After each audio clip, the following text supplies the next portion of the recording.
Welcome back. It is August of 2022. We have not actually sat down and recorded for quite some time. It's been a couple months. Yes, it has. And we're back we're not live, of course, because that would be a whole nother operation. That would be a nightmare. I think it would be amusing. Well, I mean, we'd probably have the camera up, too. Yeah, we do a video podcast live. There's a goal. There's a thing to set us up for.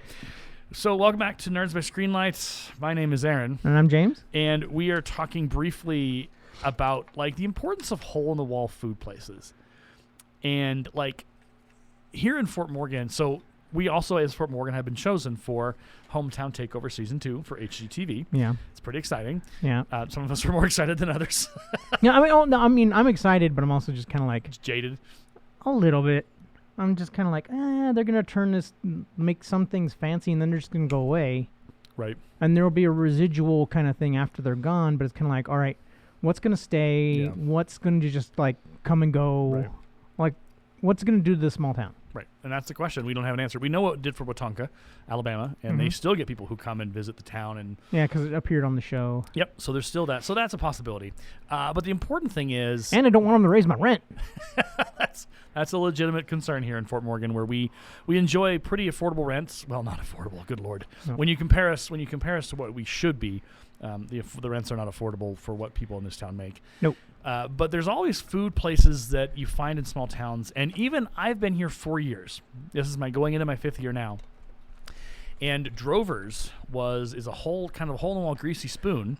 It's over in Brush, Colorado, just past 8 miles down the road, folks. Just past the middle of town. Yeah. And we were looking for a food place today. We're going to go to a coffee shop, but they're only doing drive-throughs. So we said, okay, well, I'll check around. I'm hey, there's Drover's. Yeah, because amazingly enough, we do hang out outside of the podcast, folks. Yeah, we do. This is not just a contractual agreement to appear once a week on a podcast together. Yeah, exactly. We do actually see each other outside of work. So we went to Drover's. And it was legit. So there's Greasy Spoon. And yeah, well, that's my nickname for it. It's called Greasy Spoons. And why is it a Greasy Spoon? What does it make it? What makes a Greasy Spoon, I guess? To me, it's Greasy Spoon. You think of the small little hole in the wall place. There's no fancy signs. I mean, most of the stuff looks like it maybe came from the 60s, 70s. It's got that long counter with the chairs are kind of already sunk into the floor, so they're not going anywhere. Right. And just a random assortment of tables, maybe some kitschy little signs and stuff like that in an older building. Yeah. And it's usually closer to center of town, but this one's kind of on the edge. But whatever. It's just an older building. Yeah. And the food there, you could walk back there and that grill has probably been in operation since the 1950s or something like that, Yeah. And it's that's to me is a Greasy Spoon. And it's usually mom and poppy kind of places owned by a family or something like that for ages. Yep. And it's those little town hole in the walls. Even big cities sometimes will have them still kind of in operation hanging around somewhere. So in Denver, it's Sam's Number 3, and Sam's Number 3 has always been that Greasy Spoon kind of deal. Yeah, they were in the original location in downtown Denver's been there for years. Yeah. They were out in Aurora, but they are the Greasy Spoon, and they've elevated their game. But they're not a hoity-toity 5-star restaurant thing. They haven't gone that far, but they do have legit scrambles. Their breakfast is made, their lunches are good. So we went to Drover's, and I ordered the waffles and scrambled eggs and bacon, and James ordered a cheeseburger with fries. And talk about your we're not a food show, but we're going to be a food show for a minute. I mean, let's be honest. We talk about food a lot on this. Our openers are usually about food. Because, we both like to eat. Yeah, it's good food. So what was so good about that burger? Even though I've lost 30 pounds, but still, congratulations, whatever. In our little time gap, I dropped 30 pounds. Congratulations. Thank you. But that burger was just good. It was flame broiled burger. I'm kind of that meat tasted super fresh. Yeah. And I'm this is good. And those fries were slamming. And I can agree, the fries were legit. Because I was eating them, and I'm Aaron, you need to try some of these. Yeah. And shoved my plate towards him, and he started just munching on them. Okay, that's 5. Stop. But whatever. You've hit your limit. Yeah, you hit your limit. No, I was actually cool just sharing them. But it's it was just good. Yeah. It was good. The lettuce and the tomato and everything, it looked like it was fresh cut that day kind of thing. It was just good. I'm this is it. Well, and the service was awesome. The people were conversational. They were talking with us. It was it's that hometown kind of Greasy Spoon where everyone knows everybody. And if they don't know you, they'll at least give you a chance. Chat a little bit. Yeah, and they'll talk to you. And they'll we started joking with them, and they just immediately launched into talking to us as if we had been there for years. Yeah. And it was that welcoming aspect. of that is just such. I always take that as an advantage of like at the Greasy Spoons, like we mentioned the counter, and just like me and you, when we saw the counter open, it's like counter, and we both just went for the counter. Yeah, like you sit at the counter where the workers at, whatever, and the workers are good folks. Usually, you get included, and suddenly you're a part of that whole experience. So that was it. It was like we started talking with them, BSing with them, because you start hearing what they're talking about. Whatever. That was how I got into Zazie, really, and got to know all you guys, because I would sit at the counter to read my books. And there talk, we go. And engage and conversate and build community that way. Yeah. And I think that's the power of a place like that, where even if you're like off the street or off the highway, like you walk in there and they're like, hey, come on in, like sit down, grab a seat. And they were like, I was like, anywhere? And they're like, yeah, anywhere. I was like, okay. Yeah. There was no pretense. There's no like, oh, you must wait to be seated. It's like, grab a seat, sit down, here you go. And it's like, it's that familial community piece that's just, you don't get a lot. I mean, you get some of that in like big metro cities like Metro Denver. You become a regular or whatever. Yeah, if you're a regular. But we weren't. If you're just a walk-in. Yeah. You're not going to get that kind of like, oh, hey, how you doing? Like, hey, welcome in. I mean, you might, but Drovers was just like, immediately it was like, okay, cool, welcome in. Here, come on. We walked in, the lady just looked at you and she's like, anywhere. Yeah. Like, okay. Yeah, and we sat down at the counter. We literally had someone talking to us within like 30 seconds. Yep. And the conversation spiraled from there, and we got to meet a fellow nerd. And the coffee was nice, black and strong, which is really important at a Greasy Spoon. Yeah. You got to have good coffee. And so we met a lady. She loves dragons. What was the book series she was talking about? Anne McCaffrey's Dragon Riders of Pern. Okay.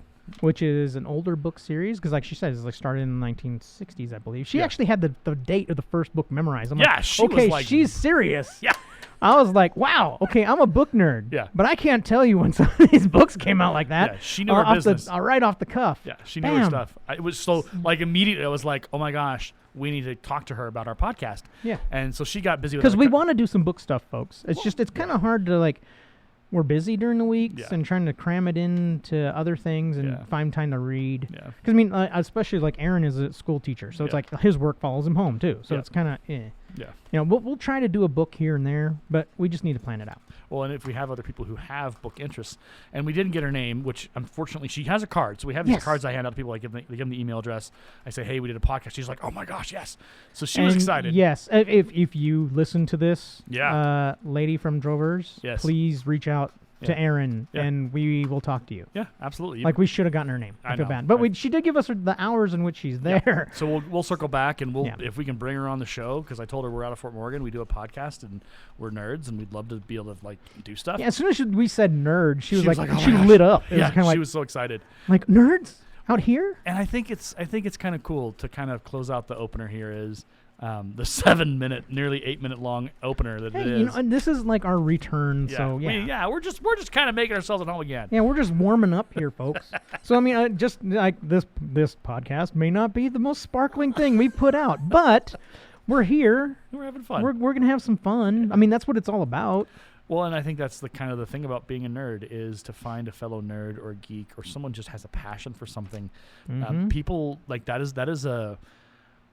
that's a currency. Yeah. I mean, that's kind of like when we started talking to her. Yeah. And we noticed her dragon tattoo. Yeah. And I was like, what is that? And she said it, and like she was you could tell she was kind of like down and quiet about it. Yeah. And then but then when I was like, oh yeah, I know that book series, and she just immediately like, bing. Yeah, it's I'm like, coming back to talk to you. Yeah. She actually said that, and then had to go wait a table. But I felt bad because like we can't stand here and talk when the place was jamming. Like it was hopping. So it's obviously if the locals are eating there a lot like that, you know it's good stuff. Yeah. So, I was like, okay, I can't really hog up your time. I'm like being the giant book nerd where it's like, I want to talk about all books all the time. We'll get there. We'll get. All right, Smeagol. Well, I mean, I just finished reading The Stand, and I feel pretty good after that one. Okay. Like, reread it. Like, this is one we should talk about. Yeah. I'll just briefly touch on it. I read it once when I was younger and I was a teenager. Yeah. And that book helped me through some dark times. Yeah. And then I recently just decided to pick it up and read it again. In the reread, I pulled out so many more like richer, better details on the reread as an adult now with a sharper mind. Yeah. Where I'm just like, whoa. Mm-hmm. That like my younger mind didn't really pick up on. I'm like, whoa, okay, this book is way deeper than I thought. That's the beautiful power of literature. The character, especially like the opening sequences where you get like not so much the end because Stephen King has a problem with his endings. Right. And everybody knows that. He knows that. He even admits it. Yeah. He makes fun of himself about it. But like the introducing his characters and how depth like Larry Underwood, the character, folks. Yeah. Like, the depth of that character is amazing. And that he's a deep, deep hole. I know I'd love to just go off on a rant, but Aaron's making faces at me because we need to move. We need to move this on. I'm taking notes. I got to make sure that I have my show notes updated for when I do these things eventually. Okay. All right. We're going to put a pin in that and bottle that up for a minute.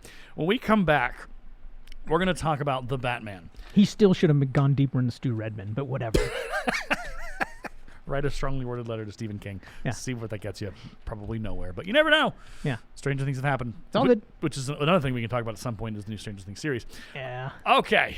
We'll be right back because it's time for the Batman with Robert Pattinson, Zoe Kravitz, and the whole 9 yards. Well, there's a whole bunch of people in that movie. It's legit. So hold on, strap in, grab a cup of tea if needed, or your favorite soda, and put those feet up and prepare yourself for the return of Nerds, Ice Screenlight, and Batman. Cue music. Dun dun.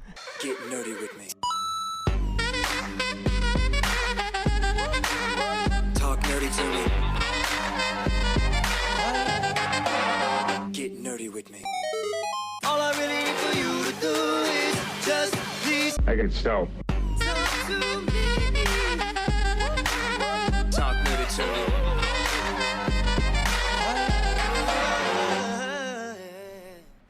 Okay, welcome back to the podcast. My name is Aaron. And I'm James. And this is where we come back to Batman. Yeah, well, this is where we talk about our serious topic. Serious topic. Yeah, and it's not food. Batman's not food. I don't even think he's friends. In this one, he's a friend. We should stop back and be like, all right, when you heard they were making this movie, right? What was your impression? Like, what was your knee-jerk reaction? Be like, what was your... Well, when I've heard it was starring Robert Pattinson, that's where the concern started. Okay. Because all we knew about Robert Pattinson at the time was a couple of roles after Twilight, but primarily Twilight. He was a sparkly vampire. Sparkly vampire. And what was interesting is there were a lot of people who were like, "Oh, Robert Pattinson's bad. He's gonna be a bad Batman." Yep. Da, da, da, da. So my reaction was, okay, maybe. Because again, we've come through a lot of Batmans, right? We've had Ben Affleck, we've had the Christopher Nolan.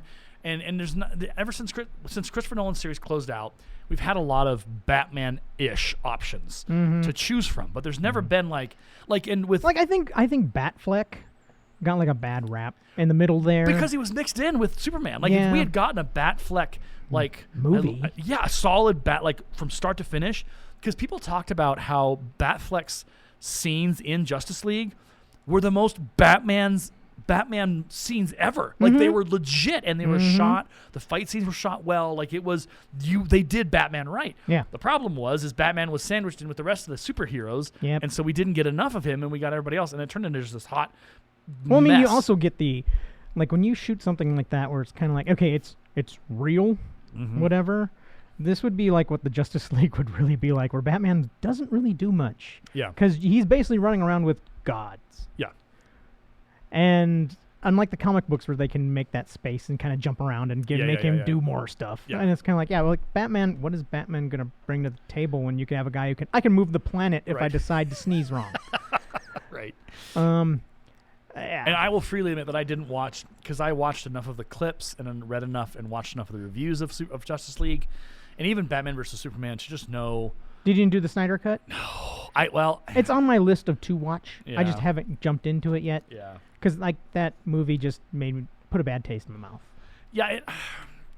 God loves Zack Snyder. I mean, he was going through a lot in those. Like he had his own personal stuff going on that people need to grant him grace for. But it's almost like the danger in becoming like a name, like it's a Baz Luhrmann issue. Like you become known for this, or you become known for a certain stylistic thing, and you get stuck in that stylistic, like, oh, it's a Zack Snyder film, oh, I know what I'm getting, or a Baz Luhrmann film, I know what I'm getting, or whatever, like a Ridley Scott film, I know what stylistic choices he's going to make. You get kind of locked in to having to make that movie the way that people expect you to. Yep. And the danger is, as a director, you become convinced there's only one way to make it, and that's in your style. Well, I mean, also, it's the DC universe, which we have yet to see anything good to come out of. Yeah. Well, you know the latest Batgirl shelved. Yeah, not going to even they see the light of day. spent $90 million just to say. No. Nope. So they $90 million is the number they're throwing around. Yeah, but reports have come out that it went over budget. So it hit upwards of. So it started at 100 80 million. and it went over budget at 90, and now it's at 100 million. And people are the argument that's being, there's a lot of arguments out there about this, right? So I got to make a note. We're talking about Batgirl. There's a lot of questions about the fact that because. So the guy that's taking over Discovery and HBO Max is a new CEO, and they're merging those two. Everything's getting merged. So part of the theory of why Batgirl got shelved is it's a power play. Is he's showing, look, I'm the boss. I can do whatever the heck I want, and I'm going to shut this down. Don't mess with me. I'll shut you down. Damn. And that's one of the running theories that's allegedly out there. The other theory is I was not aware of that theory. That's kind of like an eye opener. Being like, whoa. Yeah. So but that's again like. There's a lot of supposition that goes into that, right? Yeah. There's a lot of people that are saying, well, this is why we think this and this is how we know this. The other thing is that the movie was such a train wreck. That's the thing I commonly hear from most stuff has been like, this movie is an absolute train wreck. Here's the sad part. Michael Keaton's return to Batman was in Batgirl. Yes. And that's what people are most upset about because they don't get to see him in that role again because of all whatever. And so people were like, oh, you're not going to release it theatrically. Well, at least you'll put it on HBO Plus, right? No. Nope. This movie will never see the light of day. And in that way, people were like, what? And they're like, oh, we're doing it for a tax write-off. It's like, do you want to find a way to make us more cranky with you, DC? Because you're doing it. You're pulling every string possible to make us want to just lose our minds and go, why? Who controls DC? Is it Warner? It's Warner Brothers, right? It's this guy. He's in charge of the Discovery, HBO, Warner Brothers merging situation. But yeah, it's just like they need Kevin Feige, whatever the guy that's in. I can't say his last name correctly. Feige or whatever it is. Yeah. Yeah. No, that's the other guy. He's the nerdy guy that messed up Ghostbusters. They need one of him to just kind of like, you're in charge of DC stuff. Right. You're and good at it. Understands the DC stuff. Right. And you get to make the decisions. No one gets to question you because you're the steady hand at the wheel. Yeah, instead of they just seem to be throwing stuff at the wall. Yeah. Meanwhile, it's our weird little independent stuff that's doing good. Like we had, what was it, the Bale Batman stuff where they're just kind of like, no, we're disconnecting this from everything else. It's just the Batman. That was amazing. Yeah. And then we got the Joker. With Joaquin Phoenix, which was amazing. Right, and then we got Suicide Squad and all that. And then that became a mess. Yeah, it became a mess. So it's just like there's no, like you have these moments where you're like, okay, well, this is interesting. Keep doing that. And then it's like, but no, we can't. Yeah. We can't actually do that. Because that was my fear. I didn't fear so much Pattinson in the role of the Batman. Yeah. Because I saw his other movies, and I'm like, he's talented. Yeah. He's got the range. Well, he's just not sparkly vampire boy. Once you divorce yourself from the idea that all he's done is the vampire movies, and you start looking at those other roles. Yeah, because I think I was lucky in the fact that I never watched him in Twilight. I avoided it. I just saw him in other stuff first, and I was like, okay, I like this guy. Yeah. I mean, of course, anywhere you looked in social media, you saw the sparkly vampire stuff and whatever. And then my friends eventually kind of like blackmailed me, made a bet, and I lost it. It was rigged to make me watch Twilight with them. And I mocked that movie the whole time. And it's like they were Twilight fans. Yeah. And I was driving them nuts because I was just making fun of it. And I'm like, this is so dumb. Yeah. But I mean, we actually had a good time eventually. Okay. But it was just eventually. 'cause, okay. And eventually, they came around to making fun of it with me. But it was also one of those things where just kind of like, I'm like, you guys are gonna make me do this. Yeah. I'm gonna say what's on my mind. Right. I'm pulling no punches. We're playing for keeps. Yeah. And so I was like, okay, it's that cautiously optimistic but also cautiously pessimistic. Yeah. Kind of view. See, I didn't have the pessimistic. I was more like optimistic. Like, let's see what they do. Mm-hmm. Especially like they're keeping it tight. They didn't let anything out. Yeah. I mean, we got a few little stills and stuff. I'm like, okay, they're going pretty dark with this. Yeah. Let's see where this goes. Yeah. And what we got. The suit looks amazing. Yeah. The new Batmobile looks cool. Yeah. I'm like, let me wait and see it in the theater. Yeah. But at the time, I kind of missed seeing it in the theater. I forget what happened. Something was going. Maybe it was when I was moving. And it's like, okay, I can't go see it in theater because I'm moving to Colorado. I don't have the time. Yeah, and I don't even know why we didn't see it in theater because I don't think there was interest in us. Like we weren't motivated enough to go out and see it. But what we got. Yeah, when it hit HBO Max, I was like, all right, I'm in. I'm going to watch it. And then I was like, what? And from start to finish, And I remember watching because I watched it with my wife, and it was like every moment was a revelation. Mm-hmm. Every moment was like, this is getting better. Yes. This is good. Mm-hmm. Oh my gosh, this is actually a Batman movie. Yes. Like, we're not having explosions every 15 seconds. Like, they're letting... And we don't need him. We got Bat Detective Batman. Yes. Which is like, this to me is like, when they have the good stories where they do Bat Detective Batman and layers and layers and layers and layers and layers, a lot of thinking game. Yep. I mean, there's still some fighting in there, as we got. Oh, yeah. But it's like, the thinking game is like, that's Batman. Yeah. He's the detective. Yeah. There's a reason why Ra's al Ghul calls him the detective. The great detective. Yes. That is his other known name is, and because Bruce Wayne is so smart, and he has all this technology, and he's an intellectual man. Yeah. Well, that's what I liked about this movie too. Yeah. It's like we got to see him because he's super smart. Yeah. But he's surrounded by other smart characters. Yes. That aren't just side characters. They're just being. They're just as smart as he is. Just as smart, and they work with him. Like him and Gordon's bouncing back and forth I loved was so good. Yes, and that's what you know. And him and Alfred too working on stuff. And I'm like, yes. Yeah. I'm like, this is what I want to see. Yeah. And it's intentional. Like the character moments between Batman and Gordon, it's like, and part of this, so because it's been a while since I've watched it, like a couple months, but I still, like a month or two, whatever, but I still remember it. So I had to pull up Wikipedia to make sure. But that, like, the story is he's been at work for 2 years. Yeah. So Batman's been in town. Yeah, that's for in the 2 movie. years. They tell you like 2 years. the costume freak for 2 years 2 years running around. Yeah. But the dynamic between him and James Gordon is so strong. Mm-hmm. And it's not, but it's also not like, it's not like best friends. Yeah. It's not even adversaries, but it's a bit of that like love, kind of annoyed. And trust. And yes, incredible That's probably trust. like they say it to each other a bunch. Yeah. But it's like there is a big bond of trust between those two characters. Yes.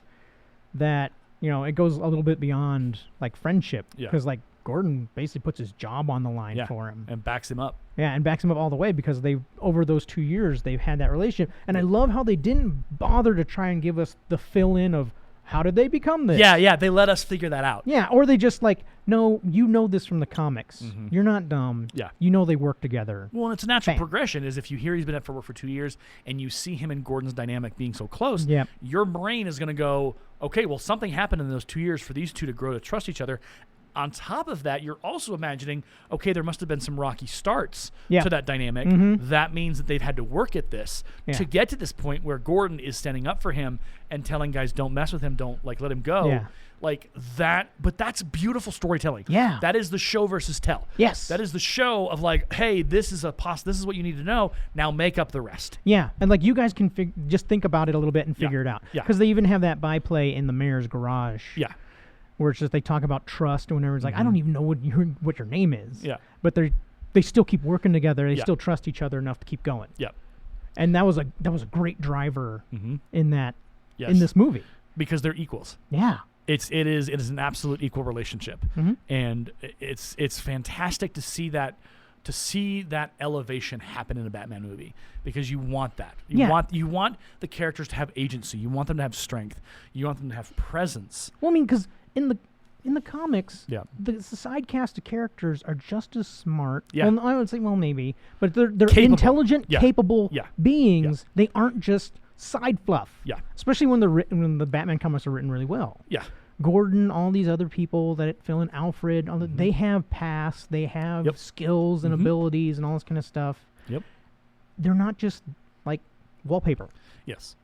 And it's kind of like this movie shows you that these characters are not just wallpaper. Yep. Like even Alfred with this throwaway line about working for the circus and, which is basically British intelligence. Yeah.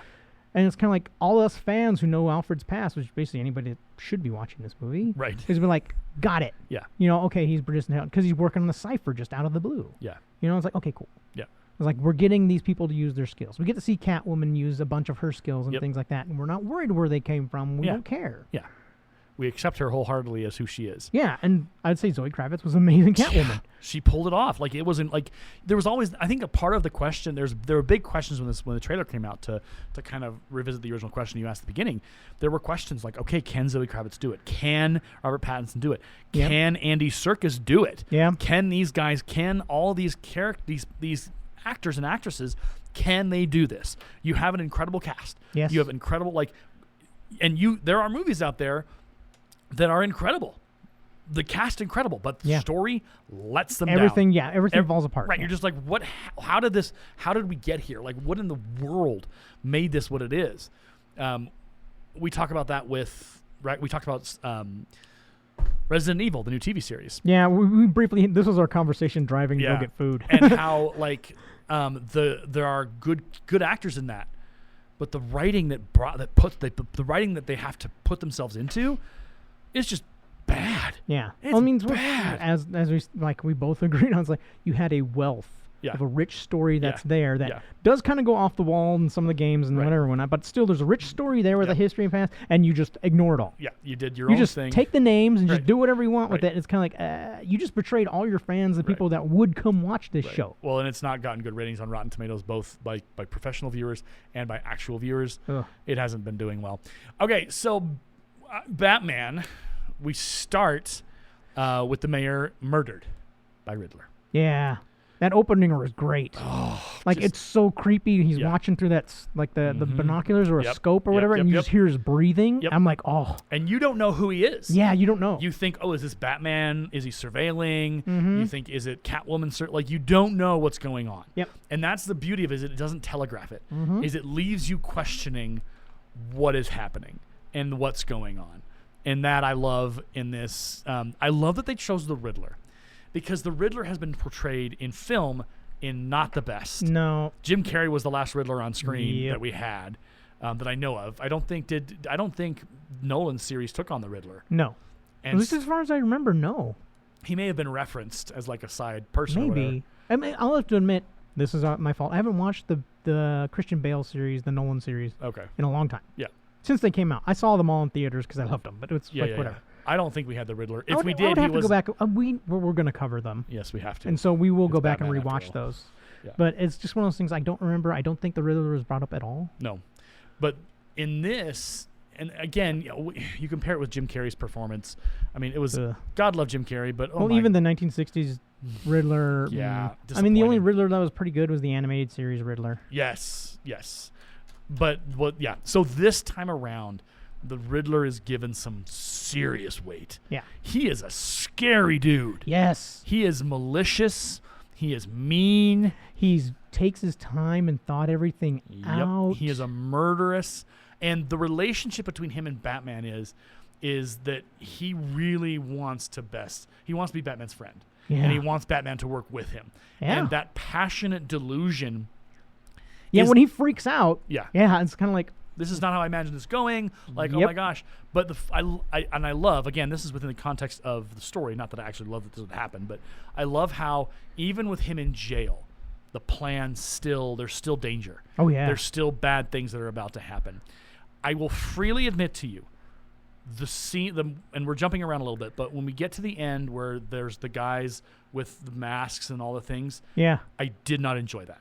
Now, that's fair. Because it's scary as hell. Oh, okay. It is absolutely terrifying. Yeah. And it is something that I think part of why that scene was so hard to digest, as good as it was. And I as a plot point, it's a thing, right? Yeah. But as somebody who has witnessed his share in the news, I mean, there was the Las Vegas situation that occurred at a concert where that was, and we've had enough of those kinds of situations. Yeah.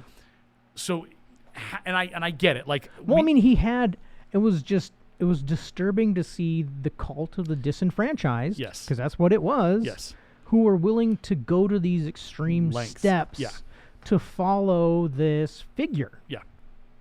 And there's a lot in there to unpack as well, because we talk a lot about both cultural, political, and all these other things, all these other pieces of our lives in the real world. Yeah. About how people sometimes will blindly follow someone, or will become a part of a community or a part of a thing, and not put deeper thought They into just this. blindly kind of go, well, these are my people.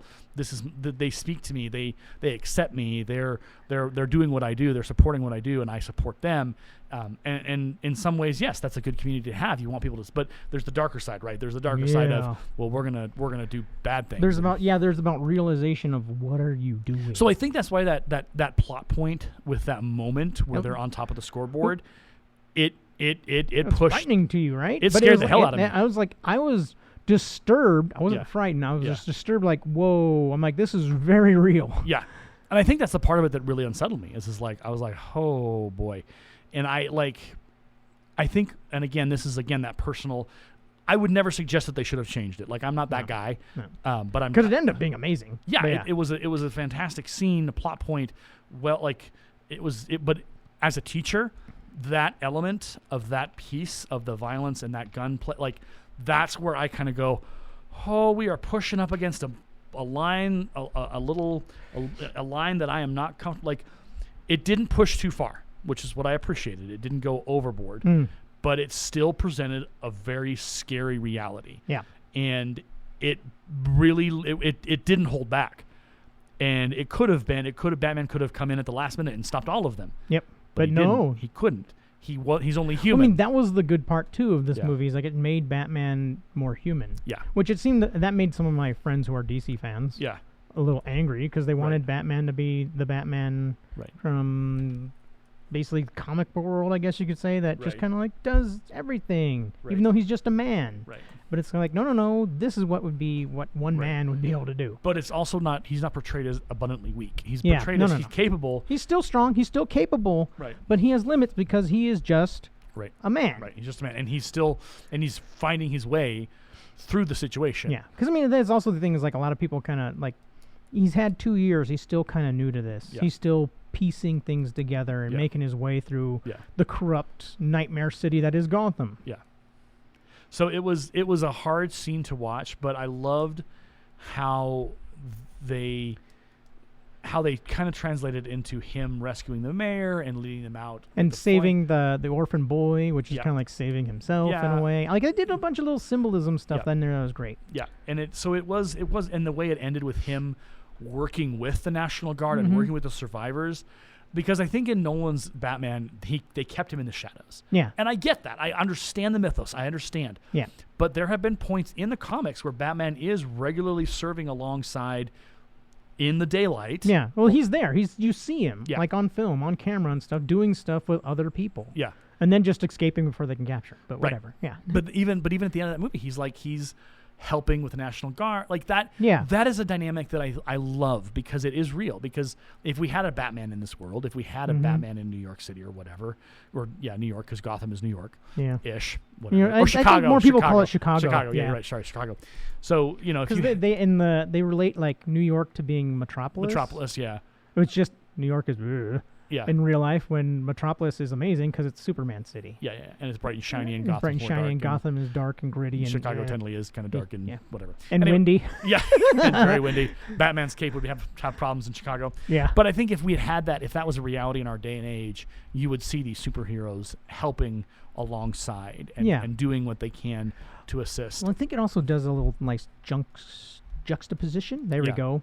From what he starts in the beginning, where it's like fear is a tool. Yeah. And all this kind of like the really, really dark, Yeah, gritty yeah. stuff. And then Yeah. at the end, through all the stuff, the journey he takes. Yeah. At the end, he's there in the sunshine Yeah. and the light, doing like you said, like he's helping people, and Yeah. he's in like there. Yeah. It's like, okay, yeah, I'm kind of still the dark vigilante figure, but Right. I'm also a symbol of like hope. Yeah. I'm here to help. Yeah. And what I love about this movie is that it is dark. I mean, Yeah, this movie is dark Oh and my gritty gosh. and horrible, and I'm amazed at the amount. Like it's 2.5 hours. Yeah. But it's like the amount of stuff they managed to pack in there and pack it in well is absolutely amazing. well, you have you have the Penguin. Yep. Who the actor that portrays the Penguin is legit. It's Colin Farrell, which blew me away. Was that Colin? Are you serious? Yes. What? How did I not know that? That should be in there. You're looking at it right now. You should be able to find him.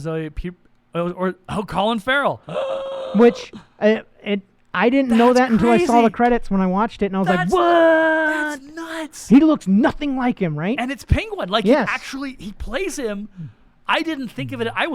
In my mind when I watched the movie, I was like, I wonder who the actor is. I was like, I don't want to know who the actor is because whoever it is doing a bang up job Yeah. of portraying Penguin and his craziness and his the heart and soul of Penguin. Yeah. I did not, man. I think this is going to be a little side commentary on Colin Farrell, but remember when he used to be a leading man, Yeah.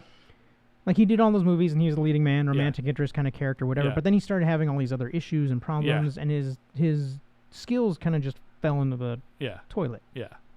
And then all of a sudden, he started doing all these little side bits and character acting and things like that, where it's kind of like, whoa. Yeah. He came back, and he's shining, and all those issues that he used to have are all gone. Yeah. And it's kind of like, he's amazing. Yeah. It's like, yes. Like, this is this is like a redemption story kind of in a way. And it's like, I love Colin Farrell for all the stuff he's doing now. That's craziness. All his little side bits and side characters, and playing like the Penguin was so good. I was today years old when I discovered that he was Penguin. And then I forget what's the name of the actor that played Marconi.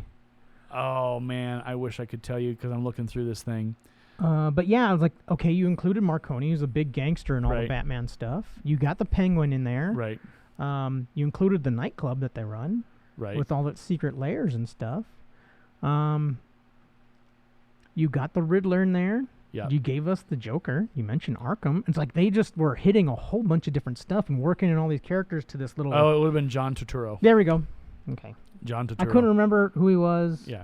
All I did was think about the Big Lebowski, and, and he's the Jesus. Okay, yeah. Bowling and stuff. Yeah. And I was like, I'm like, it's not that. That's not his name. Well, and they handle all the gangster stuff really well. Yes. Like, you understand it. Without being told, you kind of get a sense of the dynamics and of who's who. who. As we said, this is show. Yeah. They don't have to explain it. Right. Yeah. And the way that the Riddler's, like, riddles unfold... Because Riddler kills a lot of people. Yes, he does. He murders a lot of the up high-end, like, well-placed people. But it slowly but surely unveils. And they get it wrong. Like, they think that Penguin's the leak. Yeah. But well, Penguin's that was the Rata Lata thing. And that was fantastic because he wasn't perfect. Well, I mean, that's one of the things that, like, I think that fails a lot in a lot of the, like, the Joker kind of stuff is, like, you are writing the Joker. I mean, not the Joker, but the Riddler. The Riddler character is a super genius. Yeah. And he loves these puzzles and interesting games, and he knows all the details. Right. And he knows all these crazy amount of things. So that's why he's always, it's in a well-written Batman story, and there's a few of them out there. Yeah. The Riddler is technically, he's smarter than Batman. Yeah. And Batman's always up against, like, the Riddler is insanely dangerous to Batman. Yeah. Because of how smart he is. Mm-hmm. It's just the one thing that Riddler is not is super violent himself. Yeah. He's a terrible fighter. Right. But usually has henchmen and stuff that do all that stuff for him, or the people he manipulates to do the stuff for him. Yeah. And that's kind of like, wow, okay, so the well-written Riddler is a crazy dangerous opponent. Yeah. And think of the stuff he puts together in this movie as he goes. Yeah. And all his little hints and stuff and how deep they go. Yeah. I mean, like, in the very first little, like, riddle he drops them, there's that cipher, and they figure out, and then they put it together again. They take them a while to figure out, oh, wait, no, there's the word drive in there. Yeah. Well, drive meant the guy's cars. Yeah. But it also means a USB. Yeah. And then a thumb drive. Yeah, and yeah, like, yeah, there's all yeah. these little things, like, the Riddler makes you think. Yeah. And like, it makes you work for it. And makes you work for it. And, like, what other kind of interpretations are there buried in all his stuff? Yeah. And which path is the right path? Yeah. And so it's like, this is why I'm like, wow, okay, we got a mega smart Riddler character. Mm-hmm. Well, the guy. The only thing he failed on figuring out is Batman himself, which, you know, we get that reveal, and this is not the way I thought it'd go, blah, blah, blah. Because, you know, he's never been kind of outsmarted before. Yeah.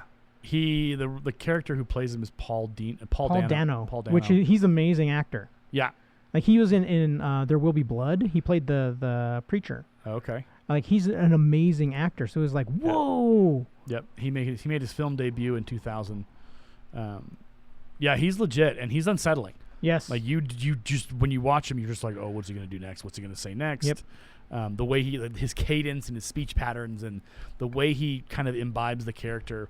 Well, heck, even the stuff he hid in his apartment as clues for Batman, if Batman would have figured them out faster. Yeah. I mean, think about that. It's like, wow. Yeah. Yeah, it's really deep, and so the writers did a heck of a job. Like, this is where we praise writers who do well. Oh yeah. This is when good writing is evident and is appreciated and applauded. And by an excellent director. Yeah. Who's just like, I get it. Yeah. Because Matt Reeves directed it. It was written, and there's only 2 writers, Matt Reeves and Peter Craig. And they are, and when you see a movie like that, you worry how many writers were in this. Yeah. The Resident Evil connection is there are a lot of writers listed for that series. There is a lot. There's too many hands in that pot. Yeah, too many hands. And that's the part that makes me sad is that, and the Angry Joe show, I watched a couple of videos, and they were talking about how none of the people who were writers or producers, like there was one person who had a connection to the Resident Evil series. Oh. And that was it. Why would you do that? You give him a bunch of money, he's going to go nuts. Yeah. So yeah, that's... But, yeah. So we got the Penguin, we get to see the Penguin, we get to see Catwoman, Zoe Kravitz, who... Amazing. And I might be wrong in this, and I'm happy to have people correct me, but the chemistry between Pattinson and Kravitz is really good. Yes, it was. It was exceptional, and I was just like, okay, I believe these two. I believe that there is some messed up, like there's some things there, and Kravitz really, like the way she plays, so she is the illegitimate daughter of, I think, Maroni. Yep. And... Marconi or whatever. Maroni. Okay, Maroni? Yeah, Maroni. What's his name? Hold on, I gotta find it here. Salvatore Maroni's operation. Okay, Maroni, okay. Oh, no, it's... I was right, Marconi? He's Falcone's... The Falcone is her regretful daughter. So Carmine Falcone is her father. Falcone. Okay, yeah. And because he mega crime boss. He had a relationship. Sorry, we got the name wrong earlier, but whatever. We're not going back. There are a lot of crime bosses in this in the Batman world. Well, yeah, in the Batman universe. But the way that plays, and the way that she has to go in and get into the Iceberg Lounge with his little eye video things. Yeah, the cool little contacts. Yeah. And she is unsettling in her fear. Yes. And unsettling in what she's like, I am in the devil's house. Like, I can't, this is bad. Like, I can only, like, and so then she runs into Falcone again. Like, it's just the way that she plays it. You believe absolutely without question, this is a bad time. This is because her friend is dead. Yep. She knows her friend's dead, and she's having to go into the lair of. Where you're going into the lion's den. Yeah. And you're surrounded by lions. Yep. That, if she makes a wrong step, she's gonna die. Yeah. And it's one of those things where it's kind of like, and I mean, they killed her friend. Yep. And so it was one of those things where it's just kind of like, all right, you felt her fear. Yeah. Her worry, her panic, even with the bats at her back. Yeah. Because he's an unproven factor in all this kind of stuff. Like, no, she's too scared of what's going on with reason. Yeah. Because there's only one way out of that place. Yeah. Zoe Kravitz is an amazing, and I love the interaction between them because they're a thing, but they're not really a thing. Her and Batman. Yeah. And they have that little bits of banter with each other. Yep. And I love the ending scene because they go their separate ways. Yep. And it's done so well in a showing state. Like, it's not, they don't tell you, but they let the camera tell the story. They let the music and the silence as they drive together, and they get to that point where it's a Y, and Batman goes one way, and she goes the other. And it's just like there's a sense of sadness in there. Yeah. Because you want them to be together. You want them to actually figure out a way to be something. Everybody does. Even the comic book fans are like, this is the couple that should exist. Yeah. But they're just both kind of way too damaged. Yeah. and I think that's kind of their story. And I love how it's told here because it's not like it's teased that they'll get back together or whatever. It's just like, no, this is their path. For now, this is where Batman and Catwoman will go, and they go their separate ways. I was worried. So in the middle of this movie, there's a moment where the clues leads to a orphanage founded by Thomas and Martha Wayne, Bruce Wayne's parents. And the accusation is made that Thomas Wayne had a journalist killed. Yeah, the journalist killed, who was going to, like, certain details about Martha and her family's history of mental illness. Oh, yeah, where they, like, Martha's crazy. And right. It's like, okay. And I appreciated... I was a little nervous about it revealing that Martha was crazy. Yeah. I was not. It's the one moment in the movie where I was kind of like, okay, did we mine the wrong character for this? Yeah. Did we lean in too heavy to that? It had to exist because there had to be that point where Bruce questions his father's legacy. Yep. And what the movie does is that it It fakes you out because you don't know. As a viewer, you don't know if they're going to go there and prove that Thomas... Because so far, the movie has been unflinching in what it's revealed. Oh, yeah. And everything has been just like, oh, my gosh, oh, my gosh, oh, my gosh. And when they go for the reveal, allegedly, that Thomas Wayne had Falcone kill a journalist to suppress it, you just kind of go, no. You can't be like, there are certain things that they've done in this movie that you kind of just go along with. You suspend your disbelief. You go, okay, that's a modification. That's a bending of the universe. Whatever. We'll deal. We'll move on. But in that moment, it's like, oh, no. If you do this, like I think I even said this to Vicky, my wife, when I was watching, I said, if they do this, I'm out. I'm pulling the cord. I will stop watching this movie. See, I didn't hit that. I was more along like, whoa, where are you going with this? Right. I'm still on this train ride. Let's keep going. No, I was like, are you gonna make Thomas Wayne a scumbag? And I was like, if I said if you do it, I'm out, because there's certain lines that I don't go for. Like I'm like, no, you're not gonna do this. I'm sorry, not on my watch. I'm not gonna support it. And so I appreciated how it allowed Bruce Wayne / Batman to believe it and to doubt his father. And it was, I think people will say, well, it was immature of him to do that. It's like, well, here's the deal. There was enough proof there to suggest that, indeed, Thomas Wayne had that journalist killed. Yeah. And for a guy whose dad had died when he was young, and his mother obviously, like, there's nothing to check that with except for Alfred. And Alfred's in the hospital, I believe, at this point. Yeah. And so he's left to just go, I don't know if my father did this because I wasn't old enough to know him well enough. Like, I knew my father, but I never got to talk to him as a young adult and to have him relate to me these things. Instead, you have the figure of Alfred, who knew them. Yes. And who believed in them wholeheartedly. Yes. And so it's like, that's when they have the confrontation, like, you lied to me. Yeah. And they have their discussion about it, and he learns the truth. And the truth is that Thomas Wayne was going to turn himself in with Falcone or with whoever and say, this happened. I didn't ask for this. I asked just for him to be given money to whatever. And the suspicion, and I think it's not even a suspicion that's gets in the movie, is that Falcone had Thomas and Martha Wayne murdered. Yeah. And I think the movie makes the case for that to be the case. Yeah. Now, within the Batman mythos, there's a lot of arguments about how Batman's parents died. Yeah, depending on the writer and the time or depending frame. on the fan. Like, people are like, it should just be a senseless killing. Yeah. That's what people think and believe. Within the structure of this movie, I think it lends more weight because it does give Bruce Wayne the impetus to fight crime later in life. Yeah. The crime boss murdering, he didn't know it, of course. But it is an interesting kind of, if you want to go with imagery or theme or whatever literary thing you want to do, I think it's a cool arc. Yeah. Because you can look back and go, okay, within the structure of this film, within the universe of this film, I guess, Batman's career as Batman is born out of the murder of his parents by a crime boss. He didn't know it at the time. But Batman rose up against the injustice of that death and wanted to stop this. Yep. And I think within this movie, it makes narrative sense to go, Falcone, he's a brutal son of a gun. He is an absolutely violent guy who will do anything to get what he wants.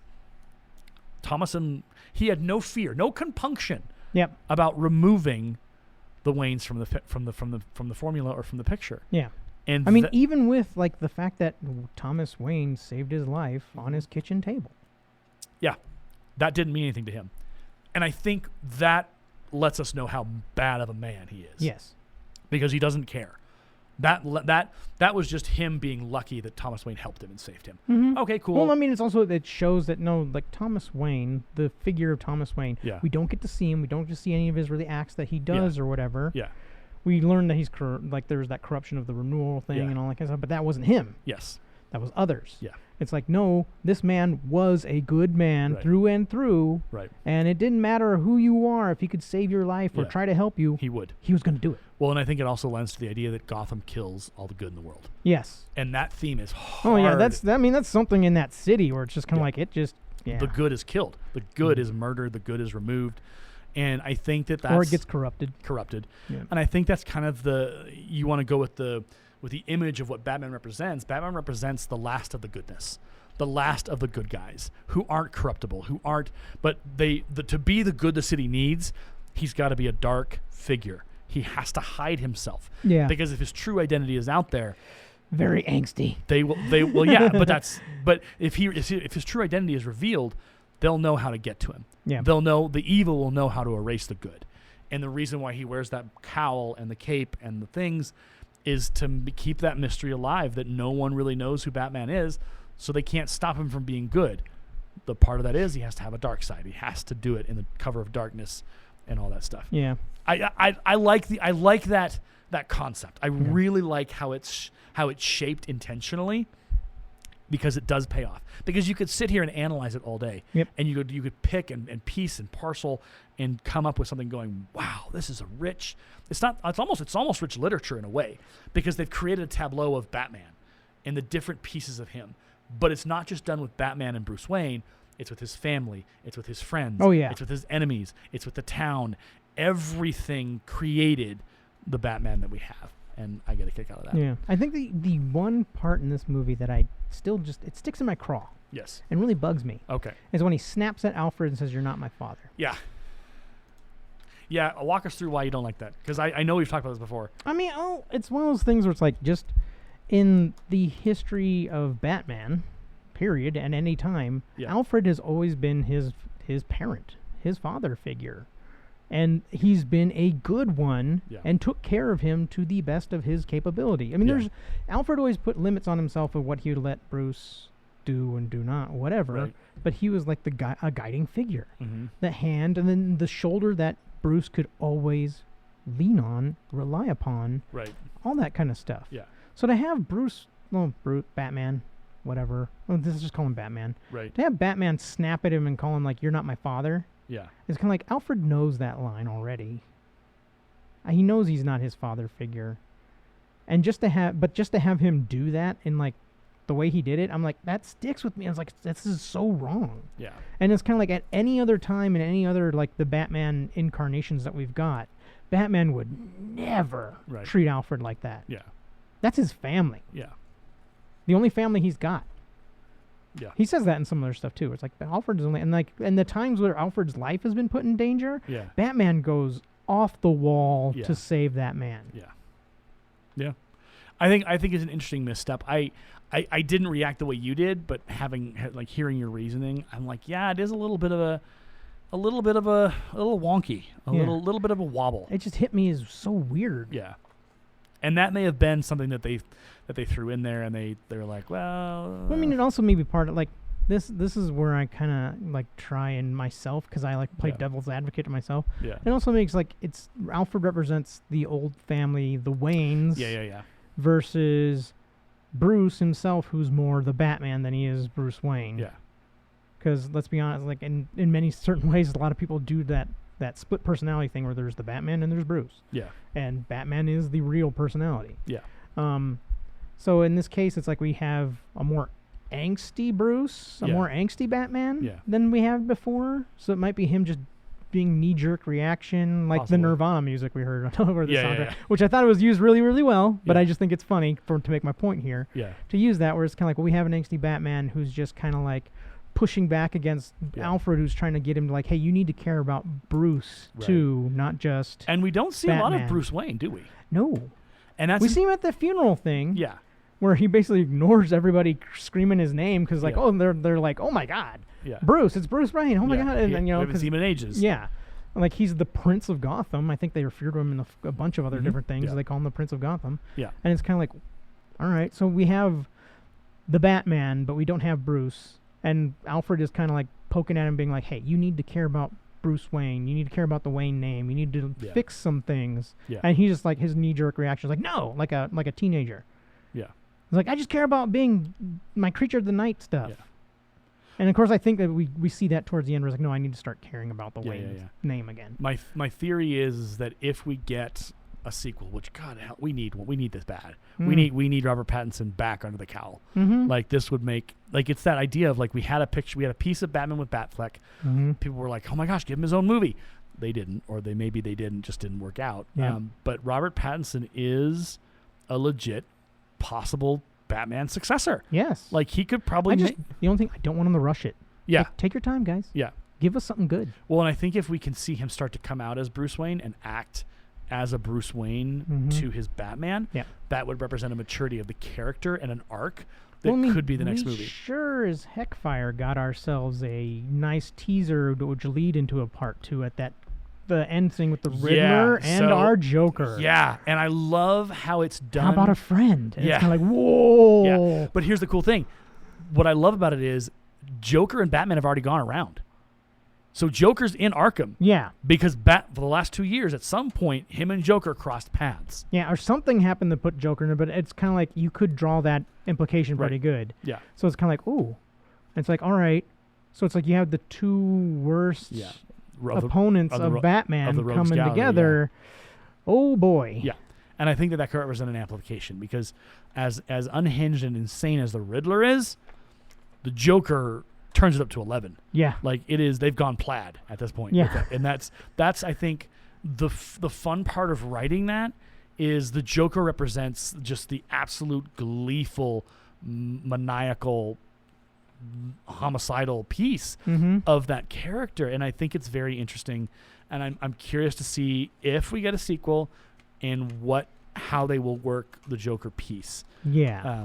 Because it's going to be curious to see what this take on the Joker will be. Right. Because you see he's smart enough to recognize someone with talent. Yeah. Because the other thing, a lot of people sleep on the Joker and how brilliant the Joker is himself. Yeah. Oh, yeah. It's like, no. The Joker is super smart. Yes. He's not Riddler smart. Right. And he's... Well, so like the Riddler's intellectual smart. Yeah. Smart. Let's try that again. Smart. He's a smart one. The Riddler is intellectually smart. The Joker is street smart. Yeah. So you put those two together. In some occasions, he's also smart scientifically because he makes all his gases and weird stuff, whatever. But he's smart about the streets. Like the Riddler, the Joker is the guy who has the Joker's crew and has his... Well, the Joker is good at manipulating people.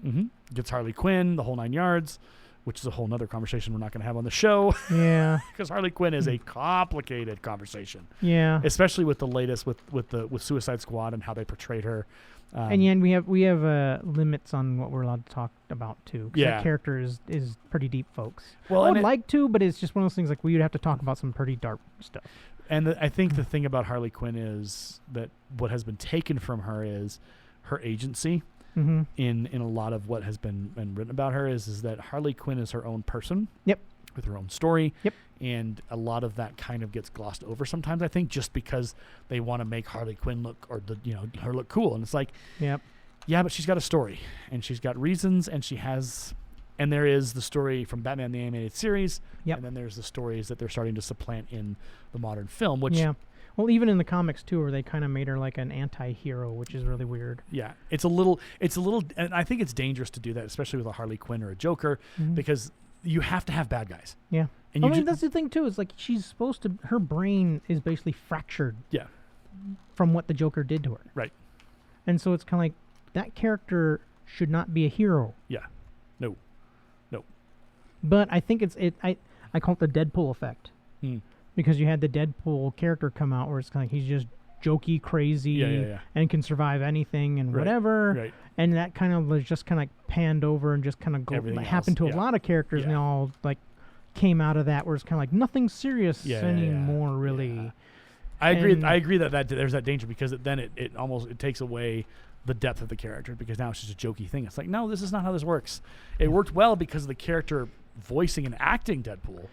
But it doesn't work when you start to cross. Well, even I like Margot Robbie, and I like the character of Harley Quinn, but I'm just like the Harley Quinn we're getting is kind of like it's a little too much. Yeah, a little much on the brain. Okay, so. But yeah, all in all, solid movie, folks. Yeah, I watched it and I got to the end of it and I was like, that was a Batman movie. Yes, it was. And it doesn't the danger in a lot of movies and a lot of action films these days.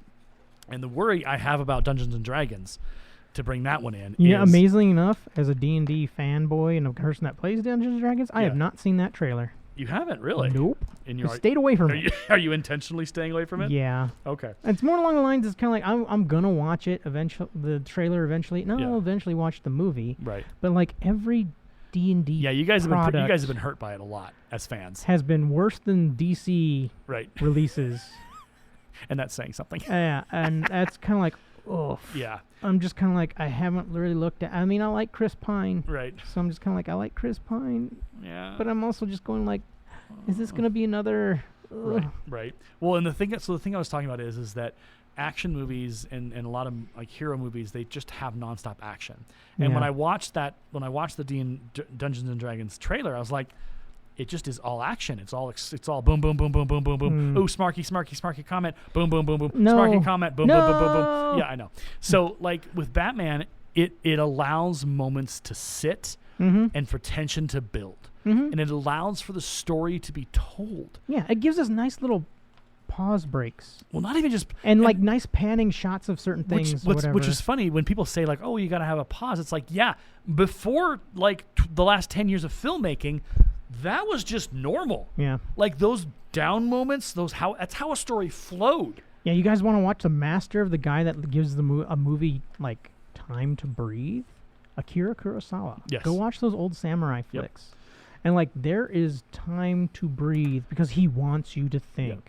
Well, think about like Star Trek Wrath of Khan. Yeah. Star Trek Wrath of Khan. It's not all battle scenes. Yep. There are moments where characters look at each other and go, what are we doing with our lives?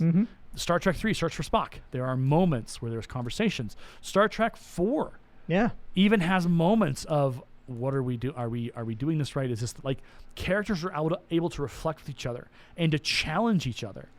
And like that's what film used to be. Yeah. And in some ways, some of it still is. The people who are actually making good movies. Well, even like you say, you could call it like progenitor of action movies, be like old westerns. Yes. Go watch an old western, folks. High Noon. You will High see Noon is exceptional. Room to Breathe. The Man Who Shot Liberty Valance. Yes. Like even the old spaghetti. Yeah. Like Good, Bad, and the Ugly has room to breathe between all the craziness that's going on. Django.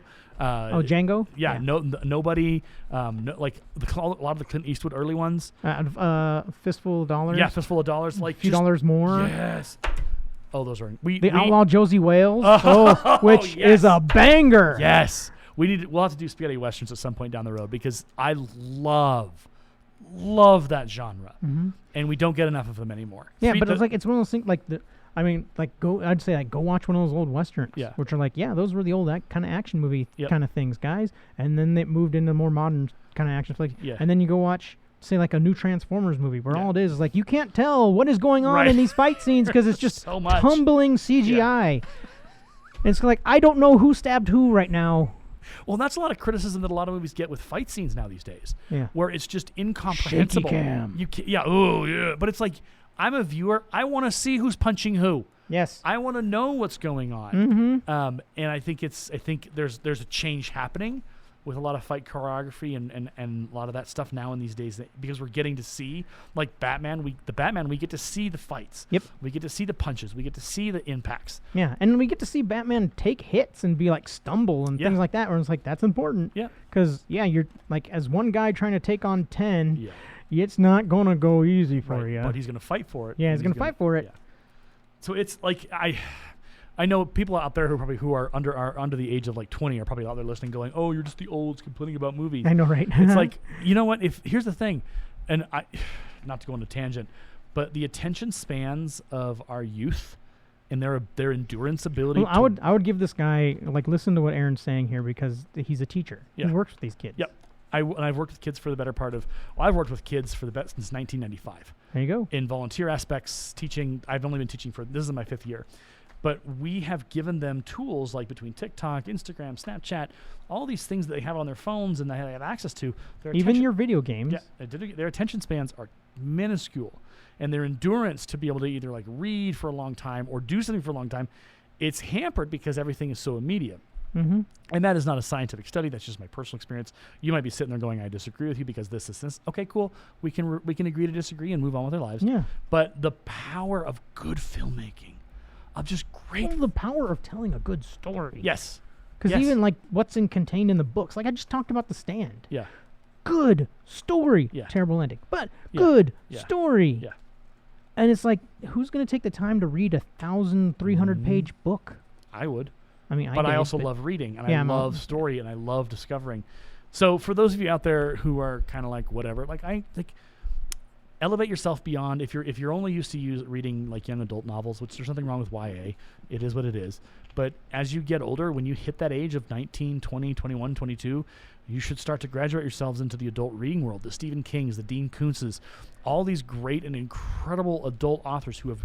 There are thousands of books out there that are insanely incredible. I can give you some good recommendations too. Ask us. Michael Crichton, Robin Cook, like Haruki Murakami. Like there's Brandon Sanderson's fantasy novels. All these types of things. They're steps up. Yep. So there you go. There's our last. Go read George R. R. Martin. Read the books. They're way better than the show. They're intense. It's just I don't know if he's ever going to finish it. Yeah, don't think so. Not possible in our lifetime. Robert Jordan's Wheel of Time. Yeah. Which don't watch the television show. It'll make you angry. Yeah, don't do that. I did, and I made it 3 episodes. But the books are credible, and they're talking about reformatting season 2, which hopefully they do because it was disappointing. I mean, they got. I like the young actors. I think it's as we said, it's a fault of story. Yep, you didn't organize your story well enough. All right, well there you go. That's the Batman. It literally is one of my top 5 movies, like top 10, like at the top. Like if you were to say, hey, what's your favorite Batman movie? I say Batman Returns, the Nolan series, the Batman. Okay. Yeah. Those are my movies. Now, television shows, Batman the Animated Series will always win out. Yeah, but if you include the animated series, it's always at the top. Because, man... It's so good. They knew how to do Batman. You know what I want them to do? What? And I'm shaking the mic. I'm so like, okay, if you see this on film, it's kind of like James just gripped the mic. Like, the animated series Mr. Freeze. Oh, yeah. That'd be kind of cool. Like, all of you that have not seen it, go watch the animated series... The Timmyverse or whatever, that Mr. Freeze's story is so rich and so touching and absolutely amazing. Yeah. Like, you could tell that Batman doesn't want to fight him, really, but he has to. Yeah.